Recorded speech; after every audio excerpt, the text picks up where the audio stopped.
क्या तुम कल इतिहास के एग्जाम में इतिहास रखना चाहते हो? क्या तुम दिखाना चाहते हो अपने एग्जामिनर को कि तुम एक ग्रैंड अकाड के चैंपियन हो? अगर आपके कोई भी ऐसे एम्स हैं, welcome to this video.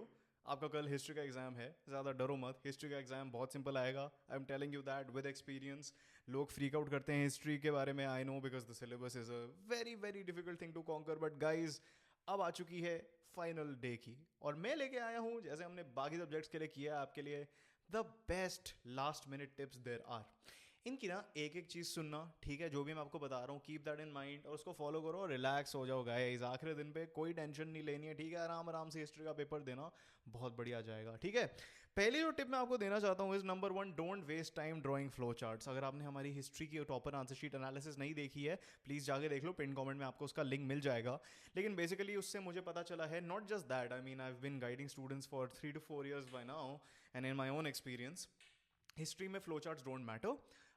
It's good to draw them if you have spare time, but at the same time, आप बहुत confused हो जाओगे. Political science, geography, sociology में पता होता है कौन से पॉइंट्स लिखने, और वो more or less defined होते हैं, right? Especially in subjects like psychology and political science. But in history, you don't know how many points you're going to end up writing.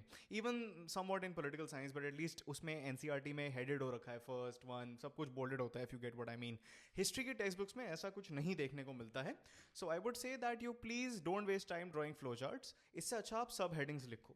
अब सब हेडिंग्स की मैं आपको एक बात बता देता हूँ. पॉइंट्स की सब हेडिंग नहीं लिखते, ठीक है? हम पॉइंट्स की सब हेडिंग नहीं लिखते, हम सब हेडिंग्स लिखते हैं आंसर डिवीजन की. फॉर एग्जाम्पल, अगर हमारे पास एक क्वेश्चन आ जाता है, write a long note about topic X Y Z, ठीक है? तो एक्स वाई जी के अंदर जो हम पॉइंट्स लिख रहे हैं, उसके हर टाइम हम सब हेडिंग्स नहीं बनाते guys.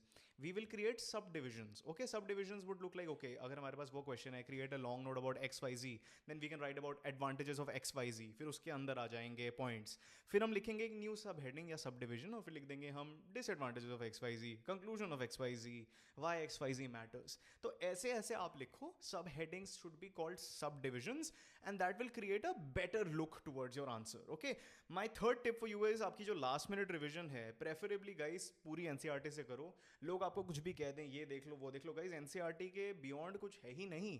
Board exams have a defined syllabus, और डिफाइंड सिलेबस क्या है? Is the NCERT.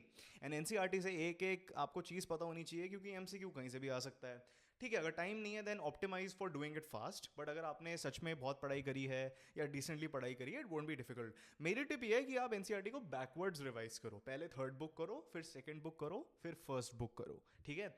अगर एक ही रिवीजन कर सकते हो तो ऐसे करो. अगर दो रिवीजन कर सकते हो, then do 3 to 1 and then do 1 to 3. This thing will not make sense to you as a student, but you will thank me after your board exam. It will make much more sense later. आपको पता होता है ना, like जब हम एक जगह जा रहे होते हैं, देन ऐसा लगता है बहुत टाइम लग रहा है, लेकिन जब हम उस जगह से वापस आ रहे होते हैं ना, तो टाइम बीत जाता है, पता नहीं चलता. So the distance back in our mind is always going to be lesser than the distance to, ठीक है, टूवर्ड्स गोइंग समवेयर. सो मेरी रिकमेंडेशन ये, आप 3 to 1 रिवाइज करो. The revision will end up being faster, और आप मुझे बाद में थैंक करोगे, ठीक है? Number 4, I need you to underline dates and names, ठीक है? डेट्स एंड नेम्स आपके लॉन्ग क्वेश्चंस में स्पेशली अंडरलाइंड होने चाहिए. आप जितनी डेट्स फेंक सकते हो अपने आंसर्स में फेंको. जो भी रिलेशन, जो भी आपको उस चैप्टर से याद है, उसको फेंको, अंडरलाइन करो, show it of. Show that आप एक बहुत अच्छे रोट लर्निंग पैरट हो, और आपने सच में सब कुछ लर्न करा है. And your history examiner is going to be like, वाह, ये ले मेरे मार्क्स भाई, ठीक है?